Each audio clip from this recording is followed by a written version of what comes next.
Alright, welcome to SoFlo TV again, everybody. It's your host with the most. So, a veteran deported because of felonies. He did his time in prison and belongs back in the United States of America. That is his take on things. So, this video right here, we're going to talk about a United States Army veteran, a combat veteran, right, that did his time in the military and still got stripped off his legal papers to be in the USA under this Donald Trump administration and sent packing back to his country of birth, which for him was Mexico. Now, the story reads like this. A former US soldier whose felony conviction led to the revocation of his green card. Now, people are saying, green card. Why didn't he have a citizenship if he actually was in the military for years and served 2 combat tours and all that? We're going to get to that. Before we go any further, just remember that I myself, I am a veteran. I was not born in the USA. I was born in Jamaica, but I did serve 10 years. And I am a USA infantry combat veteran talking to you live on this video. So, let's go on. A former U.S. Army soldier, Army soldier whose felony conviction led to the revocation of his green card, his imprisonment, and just days ago, his deportation to Mexico. He said he will fight what he calls the unjust treatment of immigrant veterans. So, I remember telling someone that there are a lot of immigrants in the United States Army. A lot. And they don't have citizenship. They have permanent residency. They are green card holders. Right? The United States of America is a nation built by immigrants. And still to this day, its freedoms are maintained by immigrants. Whoever does not like that or doesn't want to accept it, I've lived it and I know it to be a fact. This brother said, I belong in the United States. His name is Miguel Perez. I belong in the United States. He came to the United States illegally as a child and served 2 tours in Afghanistan. 2 tours. There are a lot of United States American citizens that were born and raised here and did not serve 1 day in the military. But they claim that they are fighters for freedom and defenders of the way of life of the USA. But as soon as you tell them, join one of the forces and serve a couple of days, they disappear. Oh, my back's bad and my ankles hurt. And I have migraines all the time, so I don't think they'll accept me. That I've also lived and experienced. He said, and if we were to get back to the U.S. and was called to return to the military, I would do it in a second, which is usually the mind state of many combat veterans. Right now, I would go for the American people. His deportation follows a decision by the U.S. authorities to deny Perez citizenship application. So he did apply for citizenship, but his citizenship was denied. And on top of his citizenship being denied, he was deported because of a 2010, we're in 2018, because of a 2010 drug conviction despite his military service. Perez, who is now 39 years old, said that he was trying to help a friend by delivering a bag and picking up a package when he was arrested in a drug sting. He served a half of his 15-year sentence. So he served 7.5 years in prison in the U.S. for a first-time offender of a non-violent crime. And on top of that, he was deported. Perez said he was not treated during his aftermath, where he suffered brain injuries and developed post-traumatic stress disorders after he was discharged from the military.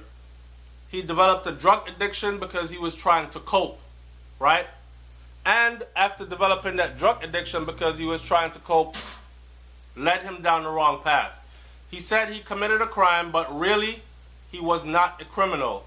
And he took full responsibility of the crime that he committed.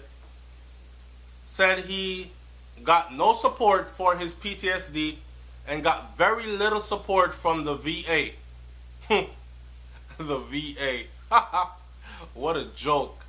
Anyways, Perez said he didn't realize he had been deported to Mexico until it was too late to turn back. He was escorted across the U.S.-Mexico border from Texas and handed over to Mexican authorities on Friday, ICE said in a statement. CNN went to Mexico to interview him, and he said, Perez said a truck took him to an airport in Indiana.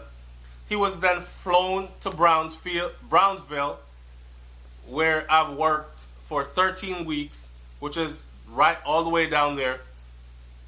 When he got off the plane, Perez said he was bused to a place that looked like a detention center. He told CNN that he did not know he was on the bridge that went to Matamoros, Mexico. He walked through a gate, and the gate closed quickly behind him. A federal agent he had been making small talk with told him, "Okay, bye, we're done here. You see those two green arrows? That's Mexico. Go to them and ask for help." Oh, wow. Wow. Perez said that he briefly thought about jumping off the bridge over the Rio Grande and killing himself. But by the time he got to the other side, he had regained his composure. Perez was born in Mexico and he came to the United States at 8 years old, which is how old I was when I came to the USA. Miguel Perez Sr., a semi-pro soccer player, moved the family to Chicago because of a job offer. He has two children that were born in the United States, a daughter who is 20 today, and a son who is 10. The son still thinks he is in ICE custody. He doesn't even know that his dad was deported to Mexico. His parents and one sister are now naturalized American citizens, and another sister is an American citizen by birth. So in other words, he has no family left in Mexico. They're all in the USA, and he is back in Mexico. Again, after serving time in the US military and 2 tours of combat in Afghanistan. It's a complicated case. Perez have said that what he saw and experienced in Afghanistan sent his life off the rails, leading to heavy drinking, an addiction, and ultimately to his felony conviction. After his second tour there was more alcohol, and that was also when I tried some drugs. Perez said that last month, but the addiction really started after I got back to Chicago, when I got back home, because I did not feel very sociable. Could not talk to anyone or anything like that. Now, I'm going to cut his whole thing short here. www.cnn.com/2018/03/27 U.S. veteran deported to Mexico. If you're really interested in that story, rewind what I just said and go look it up. As a veteran of combat, I can tell you that there are a lot of things that goes through you, man, especially coming back to civilization and actually having to deal with people and having to reintegrate, and the things that you've seen and the things that you've done, right? He'll be basically homeless with only $60 on a cash card. That's what they deported him with. That's their thanks for doing 2 tours of combat, serving honorably and being discharged honorably.